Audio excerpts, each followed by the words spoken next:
If answers to ferry safety are literally blowing in the wind, how can we make sure this information is able to get to the right person at the right time in the right way?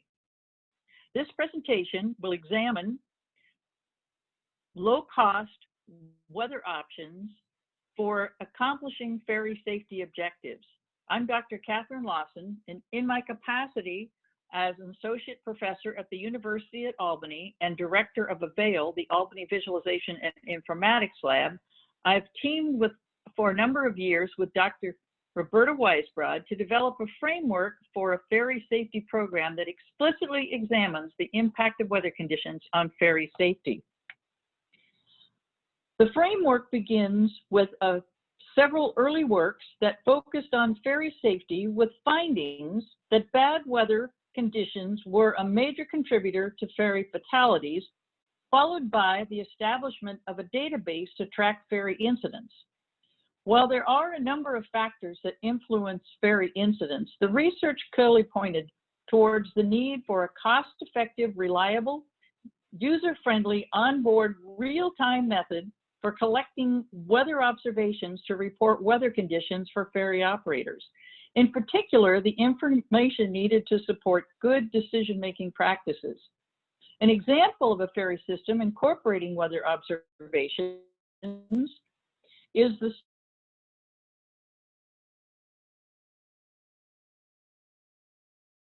Washington State Ferry System and the University of Washington. Their research resulted in the installation of commercial weather stations on ferries. These stations were capable of providing point of occurrence information because it was clear that the weather conditions on the waters of the Puget Sound were being influenced by the geography of the waterways, making other sources of weather information less reliable than actual onboard observations. The system includes a web interface that provides information for action. Bringing the point of occurrence concept to the ferry systems in developing countries was a very intriguing idea and would require finding a low-cost, effective deployment strategy. While this work was getting underway, at the very same time, a research team was looking at a 3D printed version of weather stations to be used for farmers.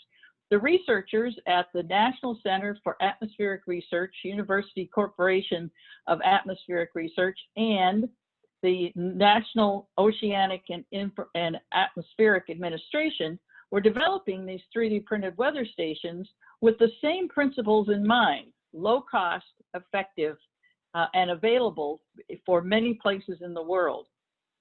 The strategy provided units that were made of open source code. And as a result, we were able to take the code from the African farmers units and modify them so that they could be used in a ferry environment. Alex Miro, the lead programmer at AVAIL, produced the first 3D printed unit components, and Dr. George Berg and his undergraduate students in the informatics program at the University of Albany undertook the development of the pilot deployment.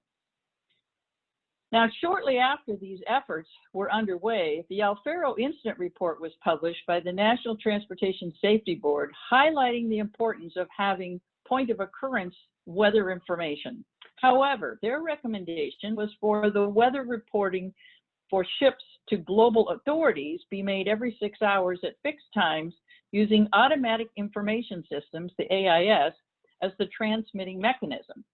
Now, the benefit of this strategy is the already existence of the AIS as a requirement for water transport, and adding the weather observations data to this data stream makes sense. Yet there is still the challenge of producing the weather observations themselves in a cost-effective way.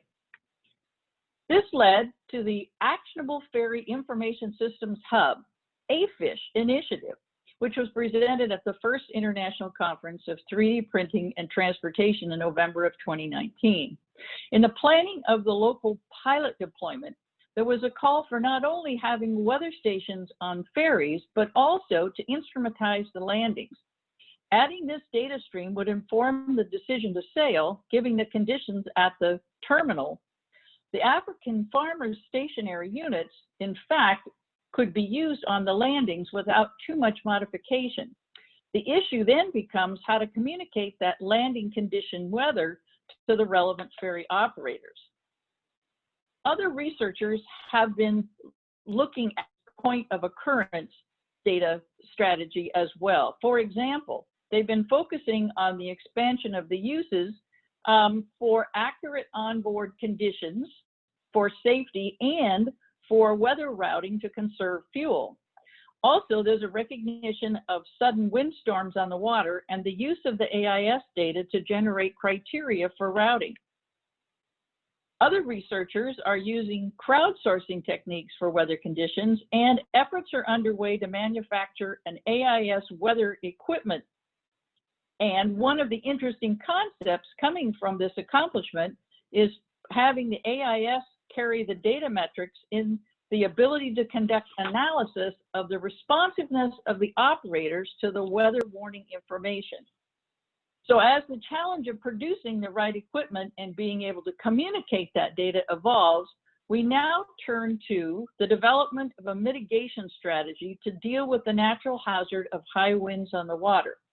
First, as we have been addressing the point of occurrence, an onboard weather station strategy must be implementable for a broad spectrum of ferry operators. That is, it needs to be interoperable. The impacts of deploying the system must be measurable. In other words, does it make a difference in the outcomes? And of course, this means that the users must be able to use the strategy effectively. And as we have found working locally, the system needs to include the ability to network the weather unit's information, including with the landings. We know we can generate the data streams from the 3D printed weather stations at this point in the research. Now we need to consider the characteristics of the data being produced. To be useful, the data must be accurate and be made accessible at a frequency that makes a difference in the outcomes. So the observations need to be analyzed at the location of capture, requiring development of on-site analytics and the design of an analysis that means that the raw data can be transformed into information on the spot with predetermined thresholds. For example, it would be critical to have the wind speeds that result in an immediate or a near-term danger for ferry operators. This requires the research team to truly understand the metrics for decision-making. What information can ferry operators actually use to perform a mitigation action? And what are the visualizations that could trigger the appropriate response? Exactly what are the actionable visualizations? To be effective, these visualizations need to have some particular features. There can't be too many because that leads to confusion, or worse yet, the risk of being ignored. And there can't be too few because you could miss the key change in the winds that will negatively impact operations. In addition, the visualizations need to use the concept of time to insight. What exactly is being learned and how long does it take for the user to get the message? This also pertains to the location of where the information is being accessed so that it isn't missed and doesn't require the operator to be distracted. For example, having to look away long enough to understand the information could at the same time put the operator at risk by the fact that they're not paying attention to relevant operations that ferry operators need to be doing. So in other words, can the ferry operators get the right information at the right time and the right way? Can they get it at a glance? And can other ferries in the area receive benefits from the recognition of the first operator? In other words, are there network effects for localized action? As a mitigation strategy, it must also be possible to evaluate the strategy. Importantly, the ability to evaluate its effectiveness. What constitutes a successful deployment? Is it the number of vessels with reporting units, not just the number of vessels that are outfitted with units, the ones that are actually reporting and using the information? Or is it the number of incidents involved, avoided? Another need is a system or systems that can transmit the effectiveness to the greater community. Where will it be possible for ferry operators to share their experiences and inform the types of alerts that they are receiving? How do we get the benefits of dissemination amongst the population of ferry operators? And if the wind is becoming more severe, which is what research is now indicating, how will this impact the effectiveness of the evaluation? So does this mean we need to have an ongoing analysis of the effectiveness as well as the usage, as well as the penetration of the concept? So it's a three-pronged hazard mitigation strategy evaluation program that would need to be developed in order to assist in our understanding. Now, finally, as with almost every other transportation system being impacted by the current COVID-19 pandemic, what is the role of ferry weather? How are ferry-dependent communities coping with social distancing requirements and reductions in carrying capacity given the potential reduction due to weather conditions?